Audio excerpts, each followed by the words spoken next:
Түк түсінсем бұйырмасын. Түсіңнен шошып оянғандай бұл не әңгіме? Көп ойландым. Қызыммен де ақылдастым. Соның қолына барғаным дұрыс деп шештім. Ойының ба, шының ба, әлде маған ренжіп отырсың ба? Жоқ, саған қалай ренжимін? 10 жыл болса да жақсы тұрдық. Әлі де тұғырдан тая қойған жоқ сияқты едік. Бірақ мына аурудың беті жаман, мені алып ұратын сияқты. Бүгін болмаса, ертең жатып қалсам, сенің жайың не болады? Қайдағы жоқты айтпашы, осы күні кім ауырмайды? Бетін әулақ қылсын. Өзім күтемін, неге болсын шыдаймын, жамандықты шақырма. Қатира айтқанынан қайтар емес. Далада қалдырмайтыныңды білемін ғой, рұқсатыңды бер, қызымның табалдырығынан өз аяғымен аттайын. Осыдан кейін екеуі бір сәт үнсіз қалды. Қатира, мен айтарымды айттым, сенің иә деген бір ауыз сөзің ғана керек деп отырған сияқты. Япыр-ау, осындай қиын әңгімеге тап боламын деп ойлап еді. Осыған дейін ауруы қанша жанына батса да, маған сездірмей келген екен ғой.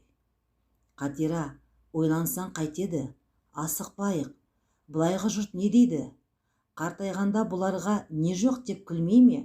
Сосын осы үйде состы деп жалғыз қалып мен не істеймін? Балалар бар ғой, солардың біреуі қолдарына алар. Ақыры не керек? Қатираның айтқаны болды.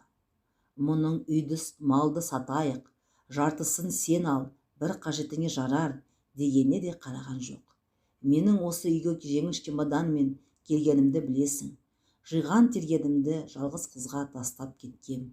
Шүйкедей кемпірді асырар, асырамаса тағы көре жатармын, деп сырт киім, көйлек көншігінен басқа ештеңеге қол тигізген жоқ.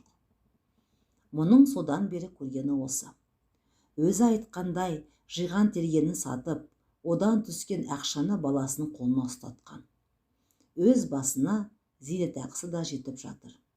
Үйден ұзап шықпағанына 4-5 ай болып қалдау деймін. Жат жер, бейтаныс адамдар.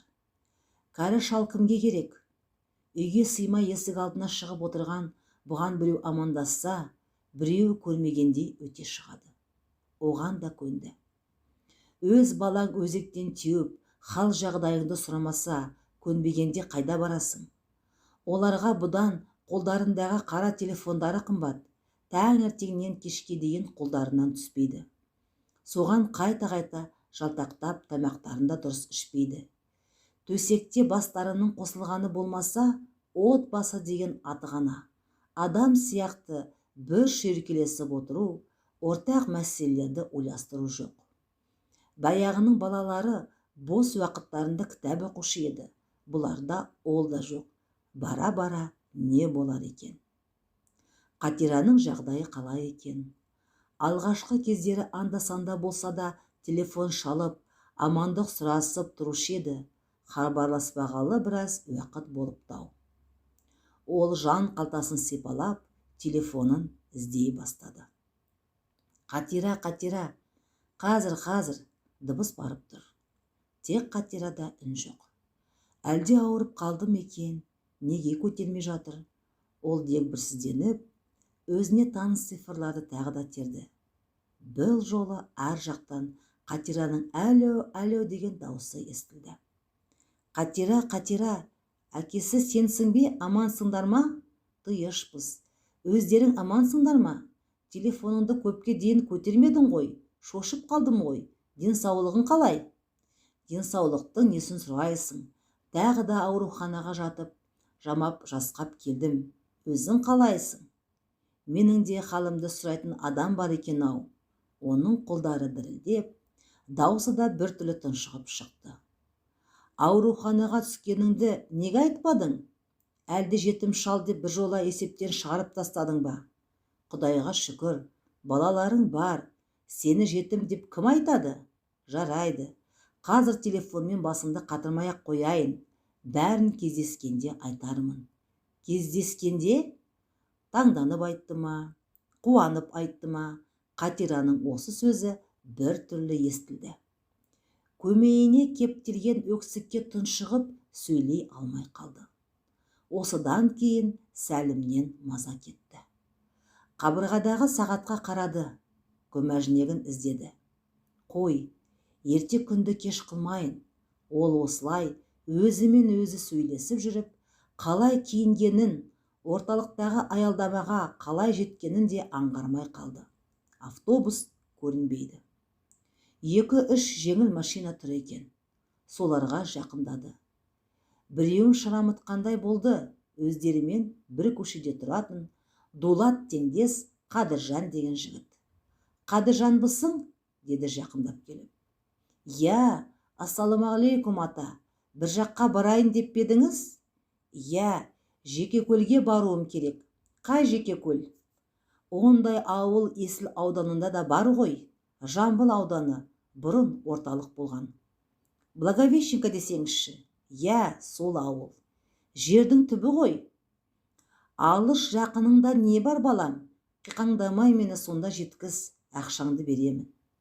Айтпақшы, сен біздің Дулатты білесің ғой. Соған менің ауыл жаққа кеткенімді айта салшы. Жақсы, деді жүргізуші жігіт. Келіскенін білдіріп, көлігіне қарай беттеді. Шет елдік жүйрік көлікке жер алыспа. 2 сағат өтті ме, өтпеді ме, жеке көлдің де төбесі көрінді. Орталықтағы базардың жанында түсіп қалған қарт сұрастырып жүріп, іздеген үйін тез тауып алды. Биік дуалмен қоршалған шағын үй екен. Ақырын сыртқы есікті итеріп еді, ашылып кетті. Қора қопсы көрінбейді. Соған қарағанда үй иелері мал ұстамайды. Қазіргілердің қайсысы болмасын, мал десе шошып тұрады. Қатира дүкеннің тамағына қарап қалған екен ғой. Ол үсті басын қағып, баспалдаққа аяғын іліктіре бергені сол еді, сыртқы есік айқара ашылып, алдында тұрған Қатираны көрді. Сәлімсің бе? Сенейін бе, сенбейін бе? Мана ғана үйде отырмын деп едің ғой. Ол үн-түнсіз Қатираны бас салып құшақтай алды. Содан кәдімгідей солқылдап жыласына екеп, Қатираның да көңілі босап, бұған қосыла кетті. Сәлден соң, қой, біреу көріп қалар, ұят болар, үйге кірейік, деді. Көрсе көре берсін. Сәлімнің 2 иығы серік-серік етеді. Қатира үйде жалғыз екен. Жоғары шық, деп бәйек болып жатыр. Балалар қайда? Қыз күйеу жұмыста, балалар да үйде тұрмайды. Жатарда бастары әзер қосылады. Таңертеңнен кешке дейін 2 көзім 4 болып, соларды күтіп отырамын. Сен де мені кебімді киген адам екенсің. Біздің жасымыздағылардың бәрі де солай шығарау. Бұл өмірде біз үшін енді не қызық қалды?